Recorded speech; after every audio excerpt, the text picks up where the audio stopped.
Hola, yo soy Kevin Camarillo y hoy les voy a hablar sobre la vida y obra de Leonardo da Vinci.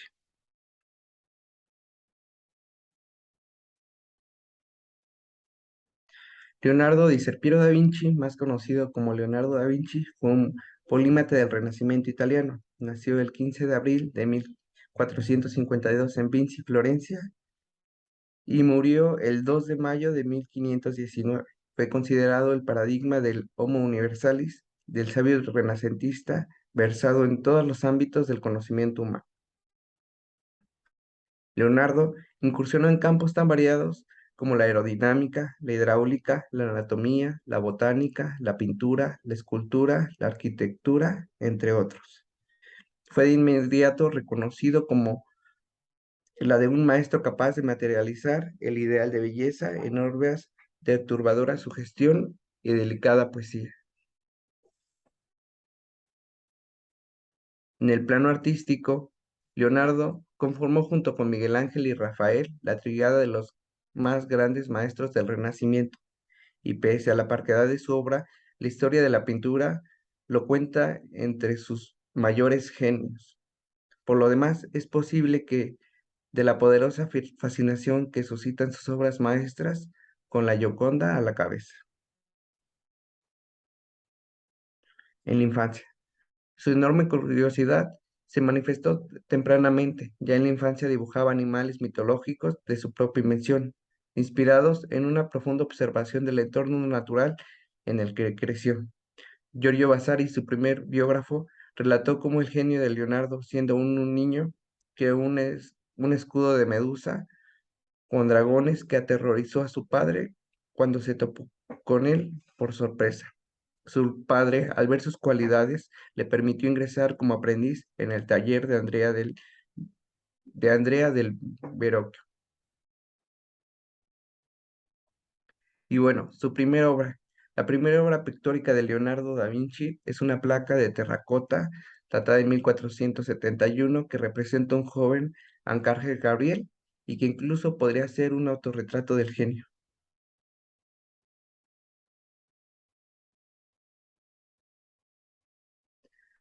En su primer trabajo, suyo del que tiene certeza noción, fue la construcción de la esfera de cobre proyectada por Brunelleschi para coronar la iglesia de San Martín del Fiori. Aquí podemos ver ángeles atribuidos a Leonardo en el bautismo de Cristo, obra realizada por Andrea del Verrocchio. En el taller de Verrocchio, el joven discípulo utilizaba allí por vez primera una novedosa técnica recién llegada de los Países Bajos, la pintura al óleo, que permitió una mayor blandura en el trazo y aún más profunda penetración en la tela, además de los extraordinarios dibujos y de la participación virtuosa en otros cuadros de su maestro. Sus grandes obras de este periodo son San Juan Jerónimo y el gran panel de adoración de los magos. A la izquierda se encuentra el gran panel de adoración y a la derecha San Jerónimo. Podemos observar en estos grandes dibujos de Leonardo sus grandes capacidades y su característica forma de representar estas imágenes.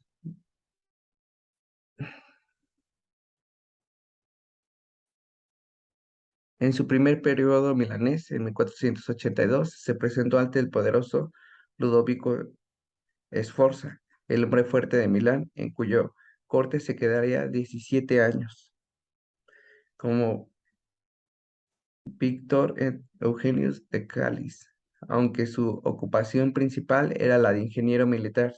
Sus proyectos, casi todos irrealizados, acabaron la hidráulica, la mecánica, innovadores sistemas de palancas para multiplicar la fuerza humana y la arquitectura, además de la pintura y la escultura. A la derecha podemos ver uno de los bocetos que realizó Da Vinci para el fuerte de Milán. El Gran Caballo. Leonardo trabajó durante 17 años en el proyecto del Gran Caballo, que no se concretaría más que un modelo en barro destruido poco después durante una batalla. En estas imágenes podemos ver el estudio de la anatomía del caballo y algunos de los detalles de las patas de este animal. En la actualidad existe una réplica de lo que podría haber sido la obra del caballo de Da Vinci. La Última Cena, una de sus piezas más icónicas y representativas. Hacia 1498, Leonardo finalizaba una pintura mural, el principio, un encargo modesto que se convertiría en su definitiva consagración pictórica. La Última Cena de Leonardo es una enorme pintura de 4,60 metros de altura y, y 8,80 metros de ancho, y fue realizada con témpera y óleo sobre una preparación de yeso en lugar de la técnica comúnmente utilizada, que era el fresco. Estas técnicas permitían a Leonardo generar mayor luminosidad y, y color en la representación, y al mismo tiempo le permitió generar una atmósfera de profundidad en su perspectiva. Aquí podemos ver el detalle de la Gioconda, perfeccionando su propio hallazgo del esfumato, llevándolo a una concreción casi milagrosa. Leonardo logró plasmar un gesto entre lo fugaz y lo perenne. La enigmática sonrisa de la Gioconda es uno de los capítulos más admirados, comentados e imitados de la historia del arte, y su misterio sigue aún fascinando. El esfumato es una técnica que permitía al artista crear una fina capa de pintura que al sumar con las demás creaba un efecto de profundidad, de opacidad en la luz y de gran misterio. Si bien Leonardo no llegó a concretar el tratado anatómico que tenía pensado, tuvo un enorme interés por el estudio científico. Asistía a disecciones de cadáveres sobre los que confeccionaba dibujos para describir la estructura y funcionamiento del cuerpo humano. Al mismo tiempo, hacía sistemáticas observaciones del vuelo de pájaros sobre los que planeaba escribir un tratado, con la convicción de que también el hombre podía volar si llegaba a conocer las leyes de la resistencia del aire.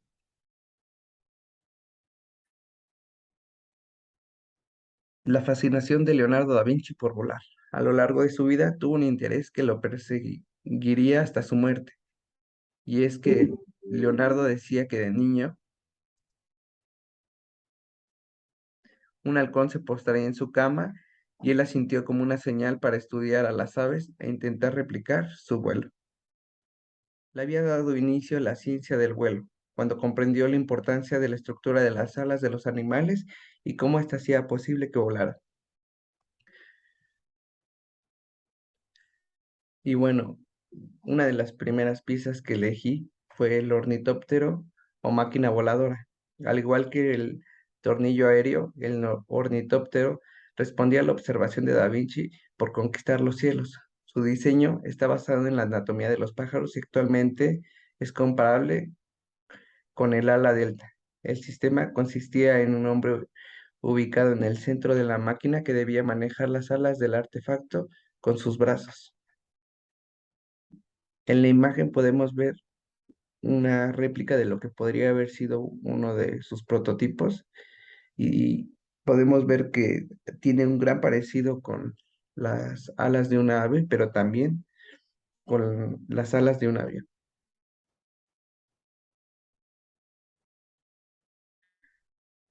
Si bien el paracaídas, tal como lo conocemos hoy, no es obra de Leonardo, su prototipo fue el puntapié para presentar el futuro del artefacto. El invento consistía en una base piramidal cuadrada con un lado y una altura de 7 metros. En el 2008, un paracaidista replicó el invento de Da Vinci con materiales de la época y saltó desde 650 metros, logrando aterrizar correctamente.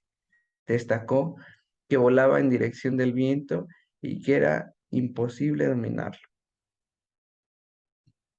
El helicóptero, la pieza que más llamó mi atención, llamado por Leonardo el tornillo aéreo helicoidal. Este invento fue creado cerca de 1490 y 93. Da Vinci lo ideó basándose en el funcionamiento de los tornillos y con el paso de tiempo se convertiría en la idea troncal del helicóptero, vehículo que recién se comenzó a operar en la década de 1440. A la derecha podemos ver uno de sus bocetos y debajo uno de los prototipos creados actualmente de lo que podría haber sido.